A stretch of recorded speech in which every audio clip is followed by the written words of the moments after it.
हरे कृष्णा। हम लोग जानेंगे कि अपने जीवन में हम लोग बहुत सारे पूजा पाठ यज्ञ सब कुछ करने के बाद वो परिणाम हमको नहीं मिलता है जिस परिणाम के हम इच्छुक होते हैं।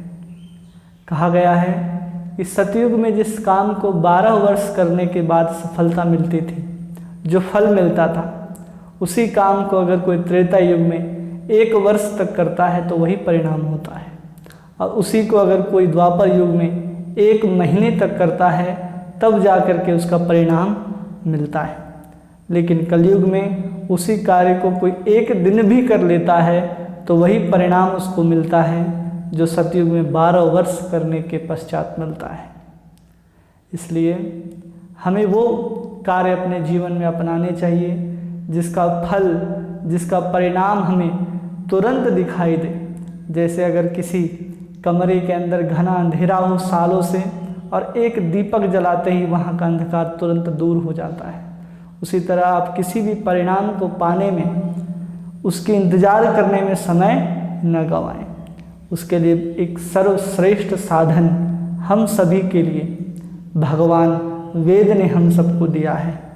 वेद कहता है इति षोडशकम नाम कलि कलमश नाशनम नातः परतरोपाय अहम सर्ववेदेषु दृश्यते।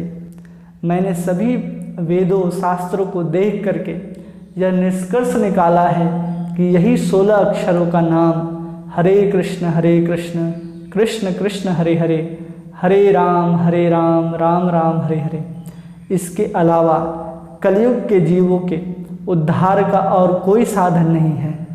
इसके बाद बृहद नारदीय पुराण में भी कहा गया है हरेर नाम नामैव केवलम कलौ नास्तेव गतिरन्यथा। हरि नाम के बिना और केवल हरि नाम के बिना कलयुग में कोई और उपाय नहीं है और नहीं है। आप लाख इस कलयुग में यज्ञ कर लीजिए, हवन कर लीजिए, दान कर लीजिए, तप कर लीजिए, उपवास कर लीजिए, लेकिन उसका जो परिणाम मिलेगा वो एक बार हरि नाम लेने से प्राप्त आसानी से हो सकता है।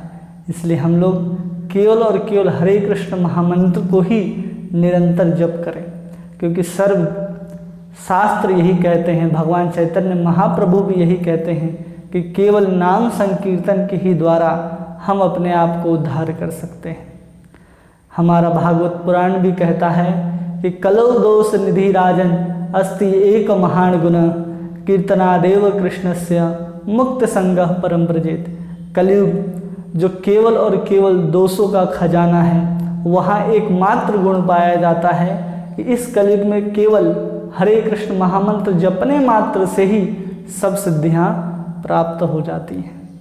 सभी शास्त्रों को उठा करके देखते जाएंगे तो हमको यही दिखाई देगा कि केवल महामंत्र, केवल हरे कृष्ण महामंत्र, केवल भगवान का नाम कीर्तन के द्वारा ही हम भगवान को प्राप्त कर सकते हैं, पंचम पुरुषार्थ को प्राप्त कर सकते हैं, धर्म अर्थ काम मोक्ष से ऊपर उठ सकते हैं।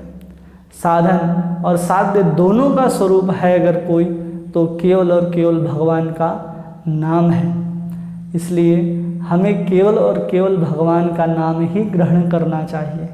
अगर कलयुग में कोई व्यक्ति चाहे कि हम ध्यान के द्वारा, ज्ञान के द्वारा, योग के द्वारा, व्रत उपवास के द्वारा भगवान को प्राप्त कर सकते हैं, या वो जिस वस्तु की आकांक्षा रखता है उस वस्तु को प्राप्त कर सकता है, तो घोर अंधकार में जी रहा है। क्योंकि केवल नाम ही इस कलयुग में प्रकाशित है जो भगवान के साक्षात भगवान के स्वरूप में विद्यमान है। इसलिए भक्ति रसामृत सिंधु में श्री रूप गोस्वामी कहते हैं नाम चिंतामणि कृष्णस्य चैतन्य रस विग्रह पूर्ण शुद्धो नित्य मुक्तो अभिनित्व नाम नामिनो। कृष्ण नाम चिंतामणि स्वरूप तथा स्वयं कृष्ण चैतन्य रस विग्रह पूर्ण मायातीत एवं नित्य मुक्त है, क्योंकि नाम और नामी में भेद नहीं है। भगवान कृष्ण के नाम और नामी में कोई अंतर नहीं है। इसलिए कृष्ण साक्षात कृष्ण नाम के रूप में कलयुग में अवतार लेकर के आते, और भगवान ने हम सभी जीवों के उद्धार के लिए अलग अलग युग में अलग अलग साधन बतलाए हैं। जैसे ते यध्यायतो विष्णु त्रेतायां यजतो मखै द्वापरं परिचर्यायां कलौ तदहरि कीर्तनात्।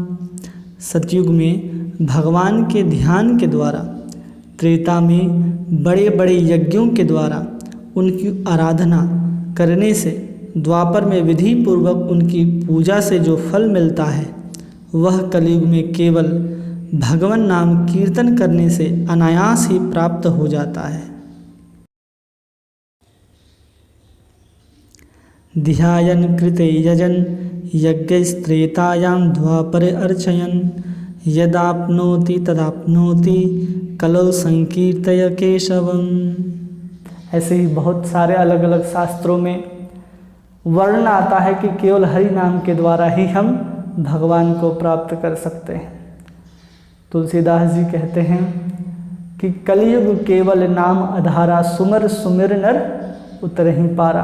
केवल और केवल भगवान के नाम को जप करके, उनको याद करके, उनका स्मरण करके ही हम उस पार उतर सकते हैं। दूसरा कोई उपाय नहीं बताया गया है कलयुग में। इसलिए अपने समय को ज़्यादा से ज़्यादा हरे कृष्ण महामंत्र को, भगवान का नाम लेने में लगाएं, न कि यज्ञ पूजा उपवास में अपने समय को नष्ट करें। इसलिए हम सभी जितने भी भगवान के प्रेमी हैं, भगवान को प्राप्त करना चाहते हैं, निरंतर अपने जिह्वा से हरे कृष्ण कृष्ण कृष्ण हरे हरे, हरे राम राम राम हरे हरे, इस मंत्र को निरंतर जपना चाहिए। कुछ लोग कहते हैं कि काशी में मरने से मुक्ति प्राप्त होती है। काशी में मरने से मुक्ति प्राप्त होती है क्योंकि वहाँ पर निरंतर बाबा विश्वनाथ राम नाम का जप करते रहते हैं। वही मरणासन व्यक्ति के अंदर प्रवेश करता है कानों के द्वारा और उसे मुक्ति मिलती है। जब भगवान शिव भी इसी राम नाम तारक मंत्र के द्वारा लोगों का काशी में उद्धार करते हैं, तो क्यों ना हम उस नाम को यहीं पर ग्रहण करना शुरू करें और आप जिस स्थान में रहते हैं वही काशी, वही वृंदावन, वही मथुरा, अयोध्या बन जाए। इसलिए हम सबको निरंतर हरे कृष्ण महामंत्र ही जपना चाहिए, भगवान का नाम स्मरण करना चाहिए। भगवान भगवद गीता में अर्जुन को बताते हैं कि माम अनुस्मर युद्ध च, मेरे स्मरण करते हुए तुम युद्ध में प्रवृत्त हो। भगवान का नाम लेते हुए, भगवान का स्मरण करते हुए हमें नित्य अपने कार्यों में निमित्त होना चाहिए। तब जा कर के हम भगवान को प्राप्त कर सकते हैं। तब जा कर के अंत काल में हमारे मुख से भगवान का नाम निकलेगा। अंत ही नारायण स्मृति, जिसके अंत समय में भगवान नारायण का नाम आता है वही मुक्त हो सकता है, वही परम धाम जा सकता है। जो आप जीवन भर करेंगे वही आपके अंत समय भी आने वाला है।